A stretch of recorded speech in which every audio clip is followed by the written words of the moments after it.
Shalom semuanya. Shalom. Saya percaya semua kita berada dalam keadaan yang terbaik di dalam lindungan Tuhan Yesus Kristus. Amin. Bulan ini menjadi tema renungan kita adalah hidup dalam terobosan. Hidup dalam terobosan. Tanpa kita sadari pada saat kita hidup, kita pasti mengalami yang namanya terobosan demi terobosan yang harus kita lakukan. Mau nggak mau, pada saat kita ada masalah atau ada rintangan nih, ada penghalang yang kita alami, ada pergumulan yang setiap hari yang kita alami, mau nggak mau kita harus mengambil keputusan, kita harus mengalami terobosan dalam kehidupan kita. Dan terobosan bukan berbicara satu kali aja dalam hidup kita, enggak. Selama kita masih hidup, setiap hari mungkin kita akan mengalami terobosan demi terobosan. Terobosan atas apa? Terobosan atas masalah kita, atas pergumulan, atas rintangan yang kita hadapi. Nggak mungkin kan kita hidup nggak ada masalah sama sekali ya. Rintangan yang kita hadapi pasti harus kita terobos seperti itu. Mungkin ada sebagian orang memiliki pertanyaan begini, kenapa sih kita harus menerobos? Kenapa enggak? Ya sudah, kita terima nasib aja. Kalau ada masalah ya sudah, mengucap syukur seperti itu. Kenapa harus kita terobos masalah yang rintangan? Meskipun kadang-kadang kita merasa, aduh Tuhan saya nggak sanggup, seringkali seperti itu. Ya sudahlah, kita isi going aja. Apa yang terjadi ya sudah kita terima, kita pasrah seperti itu. Kenapa setiap rintangan, setiap penghalang yang kita alami dalam kehidupan ini kita harus terobos? Apa? Yang jadi jawabannya adalah karena tahukah Bapak Ibu Saudara, ada Tuhan Yesus yang menyertai kehidupan kita. Jadi kita bukan cuma diciptakan untuk ya sudah ada apa, ada masalah ya kita bagian kita cuma terima. Kita bukan diciptakan seperti itu, tapi kita diberi kekuatan oleh Allah yang Maha Tinggi untuk bisa menerobos semua masalah, semua rintangan yang kita hadapi setiap hari. Jadi bagian kita bukan berarti ada rintangan, ada pergumulan, ya sudah kita terima nasib, dikatakan kadang-kadang ya sudah takdir saya, ya terimalah, terima nasib, memang sudah takdir saya untuk menerima hal-hal yang baik. Enggak gitu loh. Kita sebagai orang percaya adalah bagian kita adalah menerobos semua rintangan itu bersama dengan Tuhan Yesus. Dan tentunya kalau tanpa kita sadari bahwa kalau kita bisa menerobos semua masalah itu bukan karena kita, tapi Roh Kudus yang selalu menguatkan, Roh Kudus yang selalu menuntun kehidupan kita untuk kita bisa menerobos semua dan tampil sebagai pemenang bersama dengan Tuhan Yesus. Jadi tidak ada celah satupun buat kita untuk kita mengambil kredit, untuk kita bisa sombong, untuk kita bisa mencari pujian dari orang lain kalau kita berhasil. Kalau kita lihat di Alkitab ya, banyak ya tokoh-tokoh Alkitab yang luar biasa di mana mereka juga mengalami terobosan-terobosan hidup. Bukan berarti orang-orang yang dipakai Allah, mereka bebas dari yang namanya rintangan, hambatan, pergumulan, masalah. Tidak gitu loh. Paulus, kita lihat banyak terobosan-terobosan yang sudah dia terjang seperti itu. Pada saat dia melayani. Banyak banget di perjanjian lama dan perjanjian baru, itu banyak banget tokoh-tokoh yang kita tahu. Kalau kita belajar di NLC atau di FC, minggu lalu, kita belajar di Gideon ya. Gideon di mana? Gideon menerobos. Di mana pertama Gideon itu merasa dia adalah suku yang paling kecil dan dia adalah orang yang paling muda. Masa mungkin dia disuruh ngelawan nih orang Filistin yang jumlah pasukannya 135.000 orang seperti itu ya yang sudah kita pelajari ya. Padahal pasukannya Gideon itu cuma 300 orang berbanding 450 kali kayak gitu ya. Berbanding banyak banget 300 dibanding 135.000. Nah, tapi pada saat awalnya mungkin Gideon nggak menyadari, waduh saya nggak bisa, saya adalah suku yang paling kecil, saya masih muda, saya nggak mampu.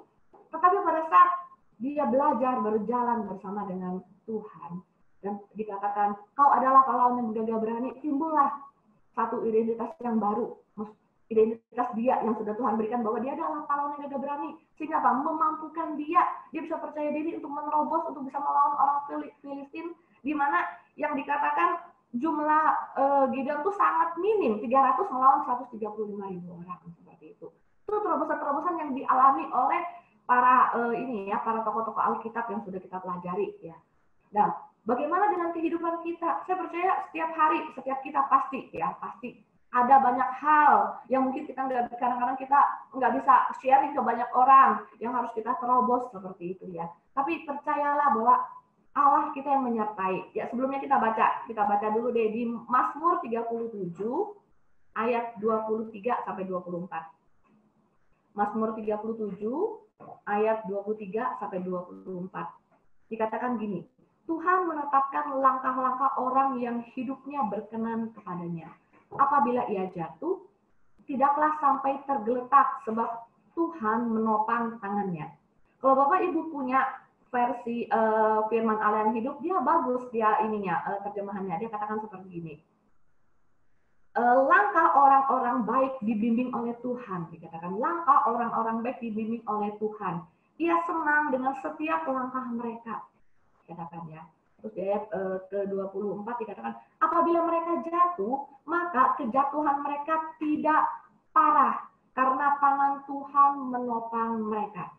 Jadi orang-orang percaya pada saat mereka jatuh, pada saat kita jatuh, kita tidak akan dibiarkan jatuh tergeletak. Pada saat kita menerobos nih, pada saat kita menerobos hambatan, tangan Tuhan tuh ada beserta dengan kita. Dia senantiasa menopang kita. Kita tidak akan mengalami, kalau orang bilang banyak pepatah sudah jatuh tertimpa tangga gitu ya. Banyak ya kita sering dengar, waduh kasihan tuh orang sudah jatuh tertimpa tangga. Saya percaya orang kita nggak mungkin Tuhan membiarkan sudah jatuh tertimpa tangga. Jauhkan pikiran-pikiran sampah-sampah yang tidak benar, yang sering kita dengar, waduh, seringkali sudah jatuh tertimpa tangga. Itu tidak ada dalam kehidupan kita. Karena sebelum kita tergeletak, tangan Tuhan itu yang menopang kita. Sebagai mana yang dikatakan di Mazmur ya, 37, ayat 23 sampai 24. Dikatakan gitu. Nah, untuk sore ini kita akan belajar dari satu tokoh Alkitab yang bernama Musa. Ya. Musa, Bapak Ibu tahu, semuanya tahu dari kita ya, gimana sih cerita Musa. Pada saat saya baca cerita Musa, saya pikir Musa ini adalah satu tokoh yang memang diceritakan lengkap di dalam Alkitab.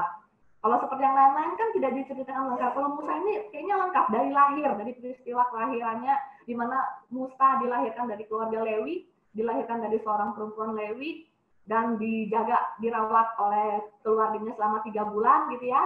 Habis itu dilarung gitu ya di Sungai Nil, karena pada saat itu ada rencana pembunuhan bayi-bayi gitu ya yang dilakukan oleh Firaun. Sampai singkat cerita kalau kita tahu Musa diangkat sebagai anak angkat oleh putri Firaun.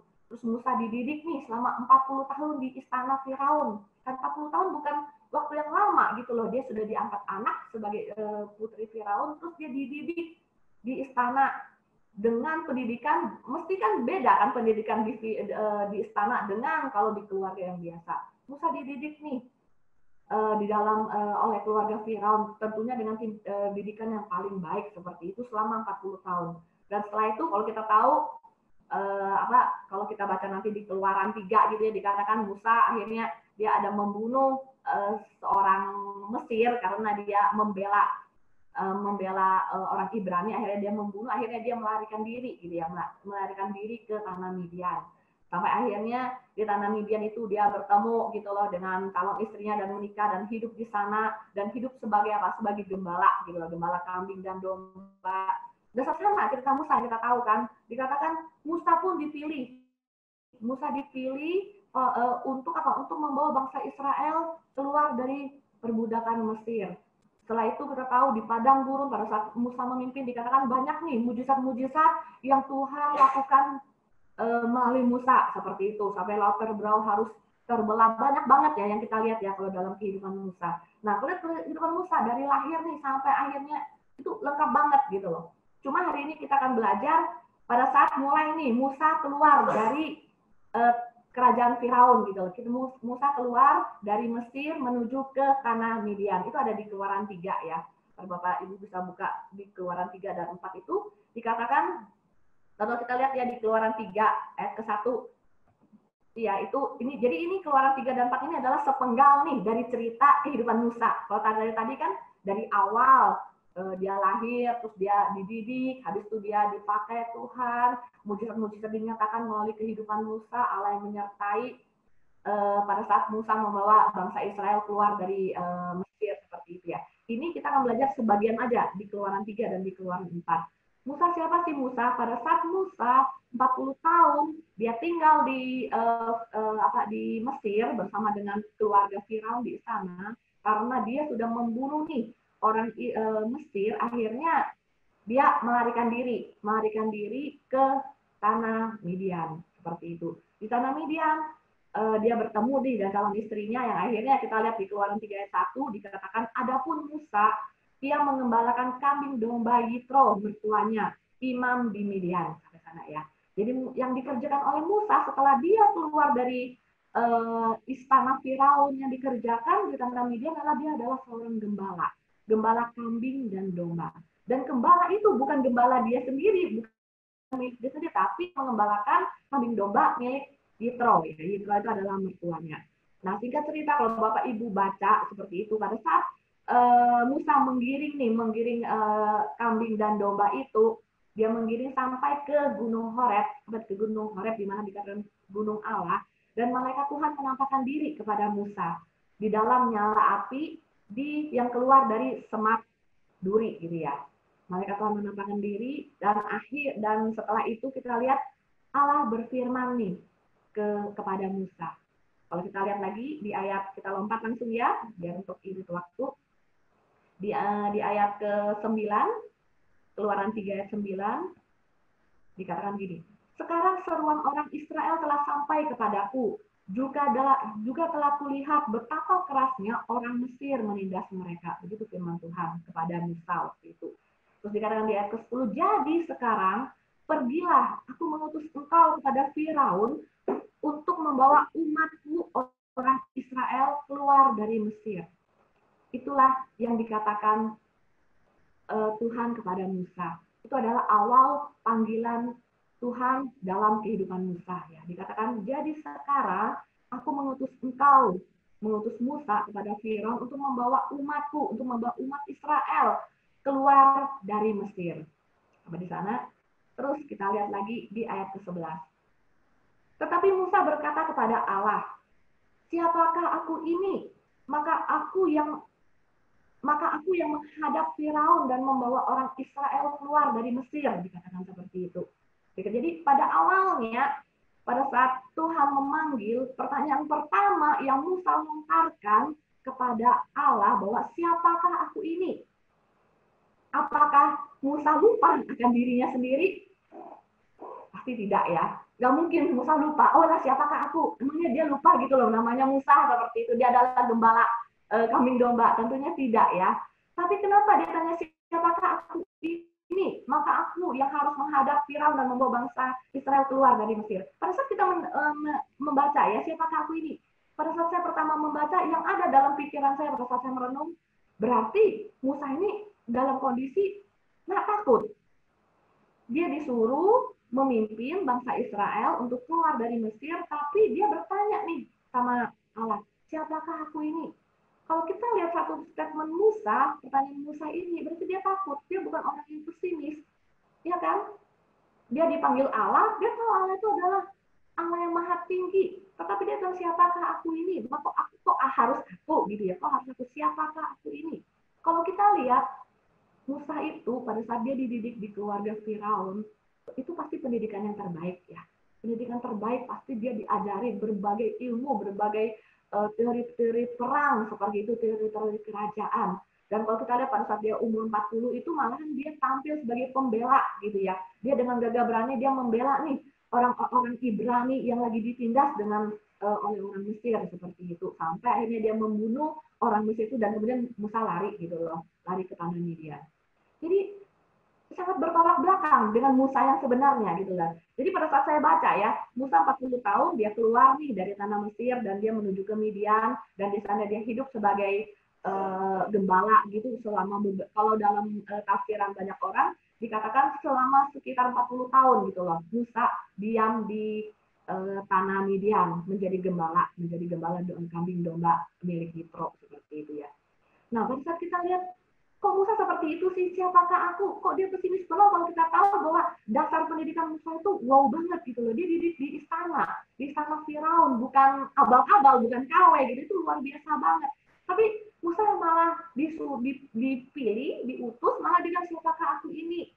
Pada saat saya merenung, kenapa kok Musa seperti itu? Kalau kita sendiri tahu, mungkin pada saat itu, kalau pada saat saya merenung, saya merasakan gini, selama 40 tahun, kalau ditafsirkan selama 40 tahun dikatakan Musa itu mengembala kambing dan domba gitu loh. Hari-harinya mungkin yang ditemui cuma kambing domba milik mertuanya. Nah, tiba-tiba Allah datang berfirman kepadanya dan meminta dia untuk memimpin bangsa Israel keluar dari Mesir. Dan bangsa Israel itu bukan bangsa yang kecil, kita tahu ya, bangsa Israel adalah bangsa yang sangat besar, 2 juta orang dikatakan pasukan bangsa Israel itu gitu loh. Nah, pada saat itu kenapa dia bisa tanya siapakah aku pada saat dipanggil. Pada saat itu saya melihat Musa adalah orang yang takut. Dia pesimis dengan keadaannya. Dia melihat bahwa dirinya adalah orang berdosa. Dia sudah membunuh orang Mesir seperti itu. Dan posisinya pada saat dia keluar dari tanah Mesir adalah sebagai seorang buronan, sebagai seorang pembunuh pada saat dia keluar dari tanah Mesir menuju ke Midian seperti itu. Jadi Musa seakan-akan dia merasa saya nggak sanggup. Dan bahasa kerennya Musa merasa dia nggak pantas. Apakah mungkin dari seorang gembala kambing domba langsung beralih ke satu pemimpin bangsa Israel, satu bangsa yang besar. Kelihatannya kan bertolak belakang, kayaknya langit dan bumi ya.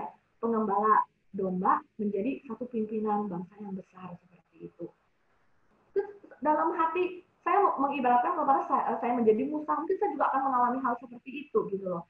Dia berdosa, dia keluar dari tanah Mesir menjadi seorang buronan karena sudah membunuh, dan dulunya dan sekarang dia adalah seorang gembala. Bagaimana mungkin dia bisa memimpin bangsa Israel, bangsa yang besar seperti itu, 2 juta orang seperti itu ya, nggak mungkin seperti ini.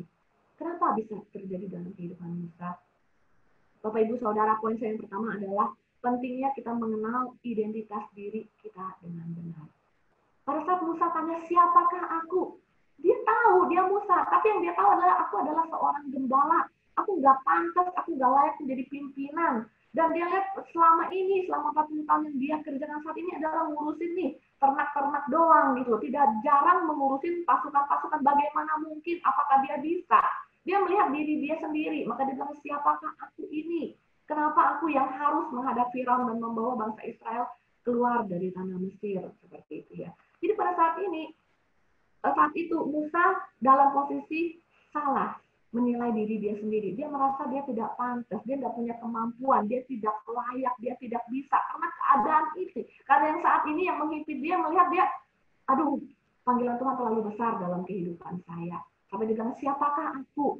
Seperti itu ya, siapakah aku? Jadi poinnya adalah Bapak Ibu Saudara, pentingnya kita mengenal identitas diri kita dengan benar di mata Tuhan seperti itu. Sampai kalau kita tahu ceritanya Musa, sampai-sampai Allah memberikan tanda-tanda mujizat untuk menyertai perjalanan Musa pada saat bertemu dengan bangsa Israel. Kalau kita lihat ada tongkat yang dilempar, saya akan cepat akan tongkat yang dilempar, terus akan menjadi ular, terus kalau dipegang buntutnya akan dia menjadi tongkat kembali seperti itu. Itu adalah tanda-tanda mujizat yang Tuhan berikan kepada Musa untuk membuktikan kalau memang dia dipanggil untuk memimpin bangsa Israel untuk keluar dari tanah Mesir. Yang kedua, kusta, di mana tangan Musa dimasukkan di baju, habis itu dikeluarkan dan tangan itu bersih gitu, bersih dari kusta. Yang ketiga, kalau kita lihat adalah air menjadi darah ya. Pada saat air itu dipercik di tanah dan air itu menjadi darah. Itu adalah tanda-tanda sampai segitunya gitu loh. Tuhan meyakinkan Musa sampai segitunya. Bahkan kalau kita lihat di Keluaran 3 ayat 13 dikatakan begini. Lalu firman-Nya di Keluaran 3 ayat 13, bukankah aku yang menyertai engkau? Inilah tanda bagimu bahwa aku yang mengutus engkau. Apabila engkau telah membawa bangsa itu keluar dari Mesir, maka engkau akan beribadah kepada Allah di bumi ini. Jadi sampai Tuhan tuh berkata dengan jelas, bukankah aku yang menyertai engkau seperti itu, untuk meyakinkan Musa bahwa yuk Musa, kamu adalah orang yang dipilih seperti itu. Musa tuh tidak melihat diri dia, tidak melihat diri dia yang berdosa, yang tidak bisa sebagai gembala, apa sih kemampuan yang dia miliki seperti itu. Tapi Tuhan meyakinkan seperti itu sampai diberikan tanda-tanda mujizat ajaib yang menyertai Musa lewat tongkat dan kusta dan darah, air yang menjadi darah seperti itu. Sampai segitunya Tuhan melakukan, bahkan dijanjikan bahwa aku menyertai engkau, aku menyertai engkau. Kalau Bapak Ibu terbaca di Keluaran 3, ada 5 kali pertanyaan Musa kepada Allah pada saat dia mau diutus untuk memimpin bangsa Israel. Tadi kan pertanyaan pertama adalah siapakah aku ini? Ya, pertanyaan yang pertama kan.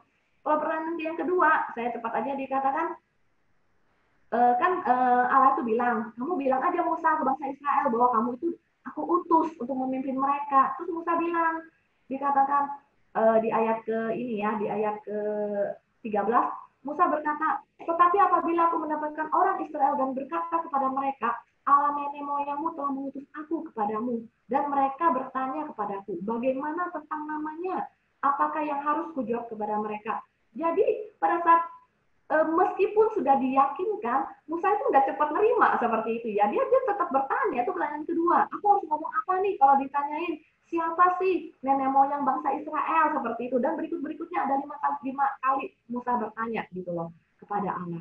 Jadi Bapak Ibu, pada saat kita tidak mengenal identitas diri kita dengan benar, otomatis keputusan yang kita ambil pasti keliru. Dari keputusan yang kita ambil keliru itu sudah pasti tindakan yang kita lakukan pun pasti tidak benar seperti itu. Seandainya kalau Musa masih ada dalam identitas siapakah aku adalah gembala, aku nggak bisa, aku nggak pantas, aku nggak mampu, tidak akan pernah dipakai Tuhan seperti itu ya. Dia akan tetap aja ya seperti itu aja ya, aku adalah gembala dan mungkin sampai akhir hidupnya kita nggak pernah baca kalau Musa itu melakukan hal-hal yang luar biasa bersama dengan Tuhan. Jadi Bapak Ibu, pada saat ini mari kita punya identitas diri yang benar di hadapan Tuhan gitu loh. Kenali identitas kita bahwa segala sesuatu Allah yang menyertai. Jadi pada saat umpamanya kita diminta untuk melayani, yuk punya prinsip yang benar dalam kita menilai diri seperti itu. Pada saat kita salah menilai diri kita, pada saat kita tidak menilai diri kita dengan benar, maka keputusan yang kita ambil pasti salah dan keputusan itu mempengaruhi tindakan. Coba kita lihat ya. Kita lihat di Mazmur 139 ayat 7 sampai 10. Coba lihat di Mazmur 139 ayat 7 sampai 10. Dikatakan begini, kemanakah aku dapat pergi menjauhi rohmu? Kemanakah aku dapat lari dari hadapanmu? Jika aku mendaki ke langit, engkau di sana. Jika aku menaruh tempat tidurku di dunia orang mati, di situ pun engkau. Jika aku terbang dengan sayap fajar dan membuat kediaman di ujung laut, juga di sana tanganmu akan menuntun aku dan tangan kananmu memegang aku. Dan berikutnya lagi itu luar biasa. Ini adalah Allah yang menyertai kita. Jadi pada saat kita ditawarin nih, yuk, yang siapa yang mau pelayanan, yuk mulai punya identitas diri yang benar. Jangan tanya siapakah aku, dengan pertanyaan siapakah aku. Tahukah bahwa kita adalah orang-orang yang berharga yang sudah Tuhan pilih untuk Tuhan pakai seperti itu.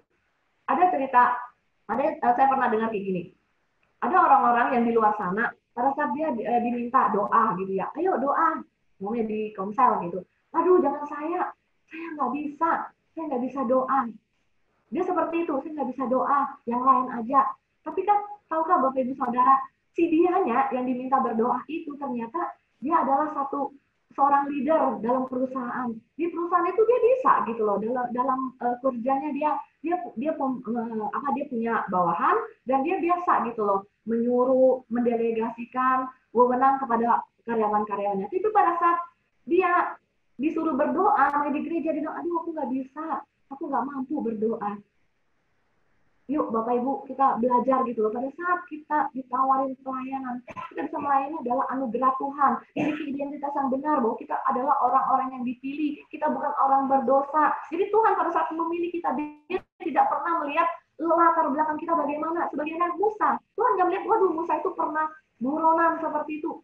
Tuhan mampu kok mengubahkan seorang Musa yang pada saat datang ke tanah Midian sebagai seorang buronan, sebagai seorang berdosa, Tuhan mampu mengubahkan Musa untuk menjadi pemimpin bangsa Israel pada saat mereka keluar dari Mesir. Tuhan mampu.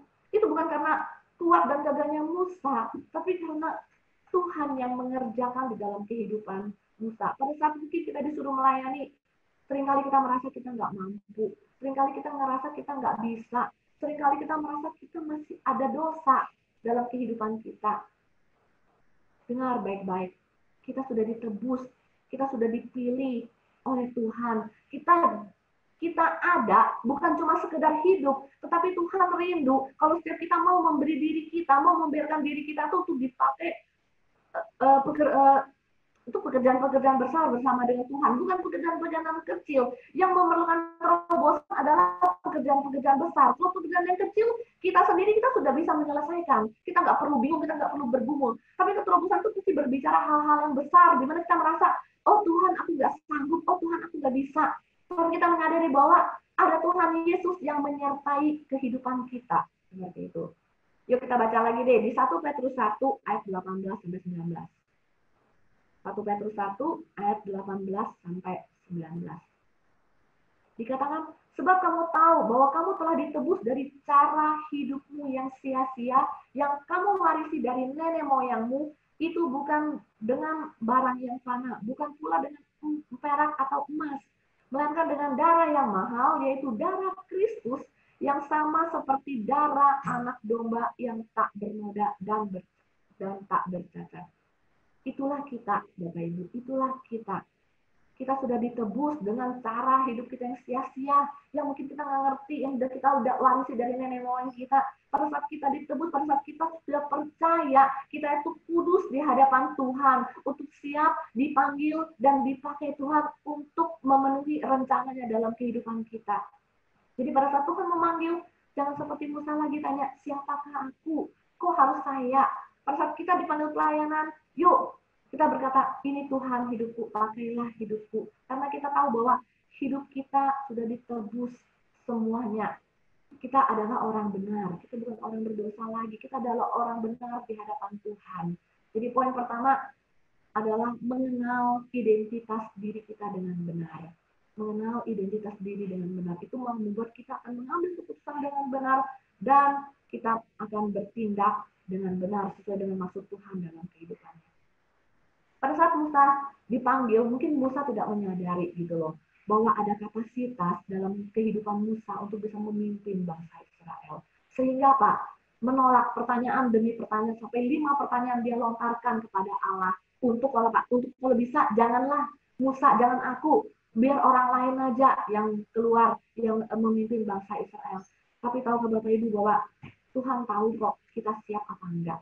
Tuhan tahu gitu. Seringkali kita merasa kita nggak mampu, tapi Tuhan tahu kemampuan kita. Dia tahu kapasitas kita, kapan kita bisa dia pakai untuk pekerjaan-pekerjaan besar bersama dengan dia gitu loh. Bukan karena kita, hanya karena Tuhan. Jadi pada saat kita melayani, bukan berbicara siapa kita, tetapi berbicara siapa dia yang ada di dalam kita.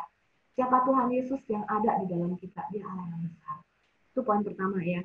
Jadi, siapakah aku? Dikatakan, mari kita mengenal identitas diri kita dengan benar.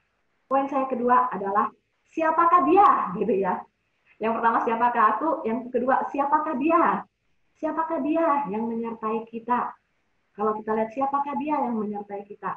Coba kita lompat langsung ya, di Keluaran 4 ayat 10. Biar mempersingkat waktu, Keluaran 4 ayat 10, kita lihat. Itu kan jadi nggak 1 pertanyaan, 2 pertanyaan, Musa langsung mau, padahal sudah diyakinkan, sudah diberi mujizat nih, 3 mujizat untuk menyertai Musa, untuk meyakinkan Musa. Tapi pada akhirnya dia tanya lagi di ayat ke-10,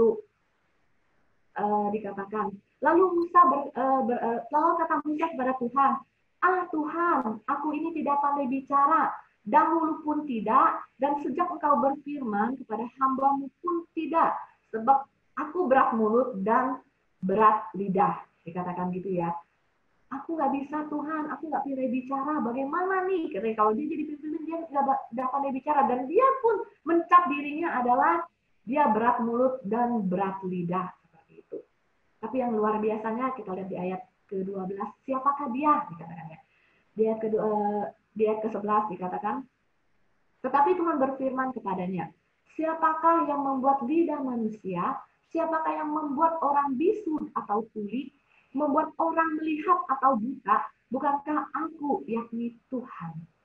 Ayat ke-12, oleh sebab itu pergilah, aku akan menyertai lidahmu dan mengajar engkau apa yang harus kau katakan.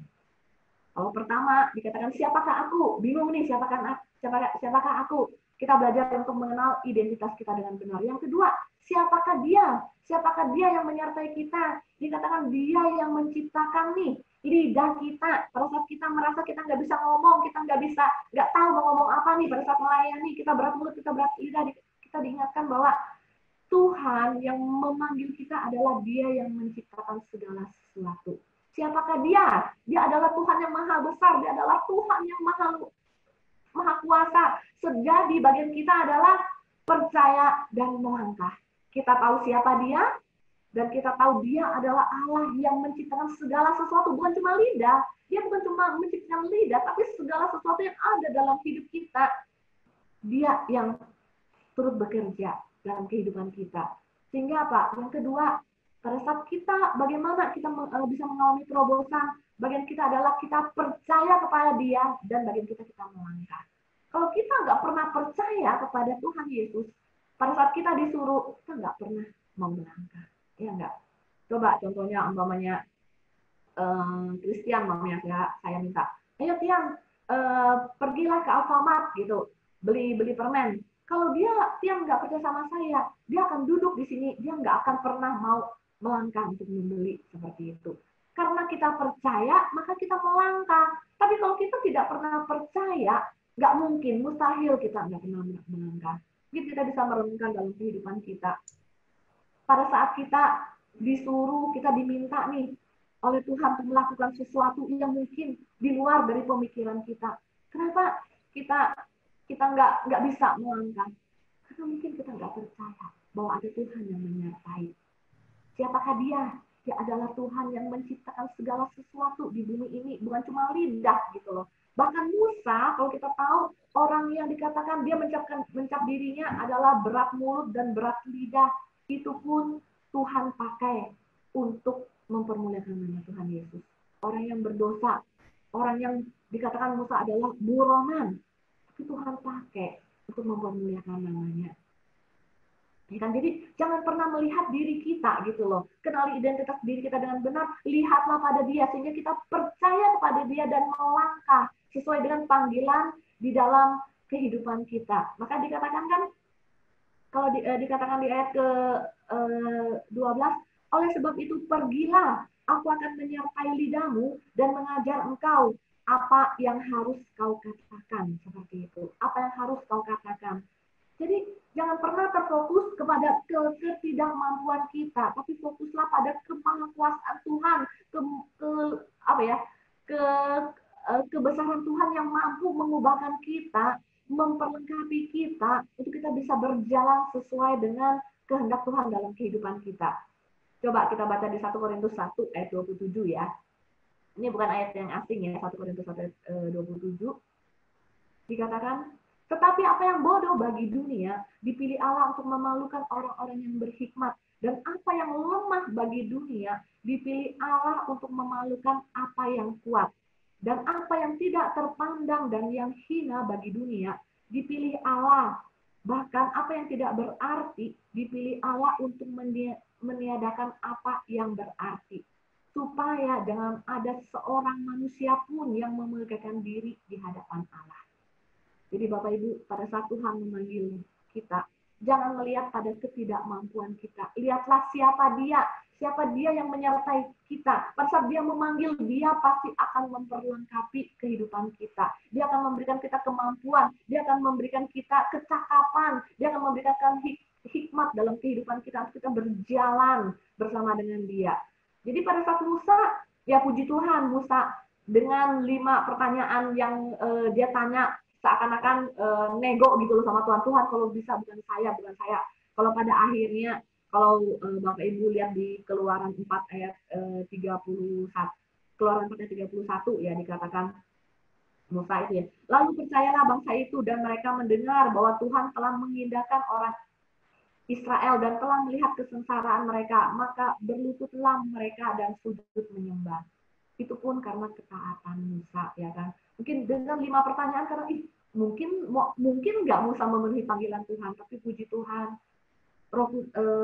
dimampukan gitu loh. Tuhan Yesus yang menyertai, dia yang memampukan Musa untuk bisa memenuhi panggilannya, meskipun awalnya Musa sempat bingung, siapakah aku? Dia nggak percaya diri karena melihat kehidupan yang seperti itu, tapi yang luar biasa, Tuhan yang menyertai kehidupan Musa gitu loh. Dia melakukan hal-hal yang besar di dalam kehidupan Musa.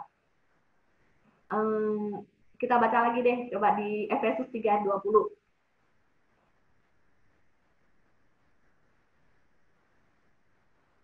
Efesus 3 ayat 20, Bapak Ibu bisa baca sendiri di rumah ya.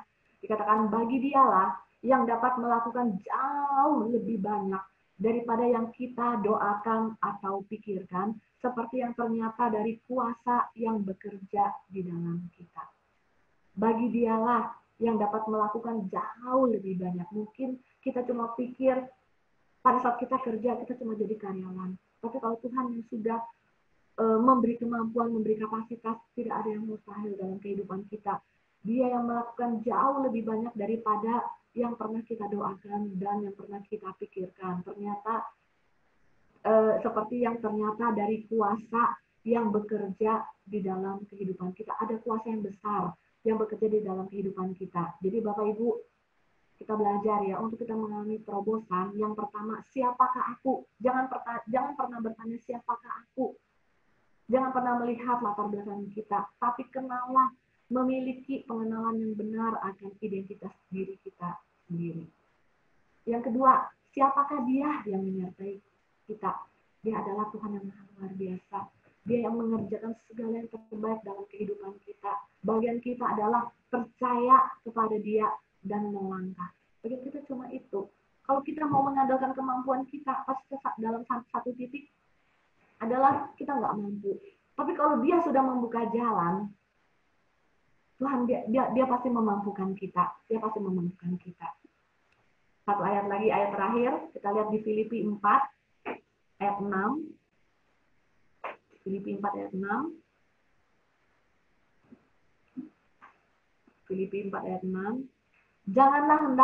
Janganlah hendaknya kamu khawatir tentang apapun juga, tetapi nyatakanlah dalam segala hal keinginanmu kepada Allah dalam doa dan permohonan dengan ucapan syukur. Damai sejahtera Allah yang melampaui segala akal akan memelihara hati dan pikiranmu dalam Kristus Yesus. Jadi akhirnya, saudara-saudara, semua yang benar, semua yang mulia, semua yang adil, semua yang suci, semua yang manis, semua yang sedap didengar, semua yang disebut kebajikan dan patut dipuji, pikirkanlah semua itu. Kata firman Tuhan. Jadi hendaklah pada saat kita mau mengambil bagian dalam melayani, memberi diri dalam melayani. Yang pertama, kita kenali identitas diri kita dengan benar dan percaya kepada Dia dan melangkah bersama Dia. Jadi jangan pernah kita khawatir. Mungkin ada kekhawatiran, tapi kita percaya kepada Dia gitu loh. Damai sejahtera Allah pasti memenuhi kehidupan kita, hati dan pikiran kita, sehingga dikatakan semua yang benar, semua yang mulia, semua yang adil, semua yang suci, dan semua yang manis dan sedap didengar. Kita hanya memikirkan hal-hal itu yang menjadikan kita kuat, yang menjadikan kita mampu berjalan bersama dengan Tuhan Yesus. Saya akan tutup dengan satu kesaksian singkat gitu. Pada saat saya mempersiapkan ini, saya ingat pada saat saya baca cerita dengan Musa, pada saat saya melihat Musa 40 tahun berada menjadi gembala dan yang diurusin adalah kambing domba, terus tiba-tiba disuruh memimpin bangsa Israel. Mungkin pada saat itu Musa pasti merasa nggak mampu, nggak pede, nggak punya kapasitas, mana mungkin seperti itu. Nah, waktu pas saya mempersiapkan ini tadi malam, saya ingat gitu loh, sebagian dari kisah saya pernah alami gitu loh. Kalau Bapak Ibu tahu, pada awal kami ke Batam gitu, pada awal ke Batam, 7 tahun pertama saya di rumah seperti itu. 7 tahun pertama saya di rumah dan ngasuh anak-anak saya 3, trio kwek-kwek waktu itu masih kecil gitu ya. Jadi saya nggak bekerja, untuk pelayanan pun jarang, di rumah saya ngurusin anak-anak saya seperti itu selama 7 tahun. Nah, pada saat sudah 7 tahun itu, pada saat New Life mau merintis New Life seperti itu, di mana suami saya mundur gitu ya dari pelayanan yang lama, dan kami mulai gitu bersama keluarga Pak Bagus dan keluarga Kofunix untuk merintis New Life, di mana pada saat itu saya menyadari bahwa semasa saya bisa, kenapa saya nggak bekerja seperti itu. Meskipun saya juga ada dalam posisi Musa seperti itu. pada saat saya mau keluar, pada saat saya mau ngomong dengan suami saya, boleh nggak saya bekerja? Secara mulut mungkin saya ngomong, boleh nggak saya bekerja? Tetapi secara hati, saya khawatir. Gitu. Saya khawatir sampai saya pernah bilang sama beberapa orang, saya bilang gini, kalau sampai saya di interview untuk bekerja, waktu itu saya mau bekerja di accounting itu, kalau sampai saya di interview, nggak mungkin saya bisa. Karena apa? Saya merasa selama 7 tahun yang menjadi ruang lingkup saya adalah di rumah. Yang saya kerjakan tiap hari adalah ngurusin anak-anak. Kalau resep masakan mungkin saya ingat, tapi kalau rumus-rumus accounting itu betul-betul saya lupa.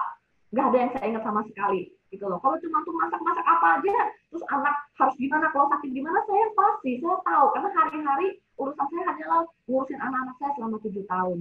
Tapi pada saat saya memutuskan, saya maulah bekerja. Bagaimanapun kalau bisa membantu nih keuangan keluarga, kenapa enggak untuk masa transisi seperti itu gitu ya. Secara mulut saya ngomong gitu, tapi secara hati saya ciut gitu loh. Tuhan, saya bisa enggak? Sampai saya bilang, kalau interview saya pasti enggak lewat. Enggak mungkin, karena secara, kalau namanya kerja kan harus nih di interview untuk tahu apa sih yang bisa kita kerjakan seperti itu ya. Tapi kalau di accounting kan hafal-hafalan semua ya, rumus-rumus gitu. Saya merasa saya nggak punya kapasitas lagi. Tetapi karena saya tahu dalam keadaan ini, kalau bisa saya kerja, kenapa saya harus berdiam diri seperti itu. Singkat cerita, saya cuma berdoa sama Tuhan seperti ini. Tuhan, kalau kamu mau saya kerja, kalau kamu waktu itu sekitar ya tahun sekitar berapa tahun ya, mungkin 10 tahun yang lalu ya. Kalau Tuhan mau saya kerja, engkau akan buka jalan. Dengan keterbatasan saya mungkin saya tahu nggak mungkin gitu loh. Jadi saya pada saat saya merenungkan Musa, saya bilang, iya Musa ya, sudah 40 tahun ngurusin kambing domba, tiba-tiba terjun nih untuk memimpin bangsa Israel, itu bukan gampang bagi Musa untuk bisa mengambil keputusan. Karena 40 tahun yang dihadapi adalah rumput, terus kambing dan domba. Sebagaimana saya selama 7 tahun saya cuma ngurusin anak dan rumah doang. Nggak pernah yang namanya pegang buku, pegang kalkulator, nggak pernah lagi seperti itu. Cuma saya coba bilang, Tuhan kalau kamu mau, kamulah yang bekerja dalam hidupku, bukan aku. Karena saya tahu saya nggak bisa seperti itu. Tapi luar biasa, singkat cerita, saya bisa diterima kerja tanpa interview pelajaran. Maksudnya interview pribadi ya, tapi interview pelajaran. Dan dari sana saya melihat gitu loh, kalau memang Tuhan yang bekerja di tengah keterbatasan saya, pada saat saya mau kerja pun saya sudah lupa, banyak yang lupa gitu. Tapi hikmat Tuhan gitu loh, menyertai, dia yang memberi kemampuan, sampai saya tetap bisa bekerja selama masa transisi sekitar 3,5 tahun, seperti itu. Nah, begitupun dalam kehidupan kita, pada saat kita merasa nggak mampu, yuk bersama-sama kita berserah, kita mengandalkan Tuhan yang jadi sumber kekuatan kita, gitu loh. Dia ada gitu loh. Tinggal kita mau nggak pakai Tuhan, kita mau mengandalkan dia apa enggak, kita on-kan dia apa enggak. Kalau kita mau mengandalkan diri kita sendiri, mungkin pada saat itu saya mengandalkan diri saya sendiri, mungkin saya nggak akan bisa bekerja, karena saya merasa saya nggak mampu gitu. Tapi pada saat saya tahu, Tuhan kalau kamu yang menyertai, pastilah Tuhan saya bisa bekerja dengan baik. Seperti itu aja gitu. Jadi Bapak Ibu Saudara, alami terobosan dalam kehidupan kita. Kita terobos rintangan, kita terobos hambatan dengan apa? Kenali identitas diri kita dengan benar. Dia yang memberi kita kemampuan, dia yang memberi kita kekuatan pada saat kita ngerasa kita nggak mampu lagi. Dan bagian kita adalah percaya kepada dia dan melangkah. Pada saat kita percaya, kita pasti berjalan bersama Tuhan. Oke, terima kasih, Tuhan Yesus memberkati.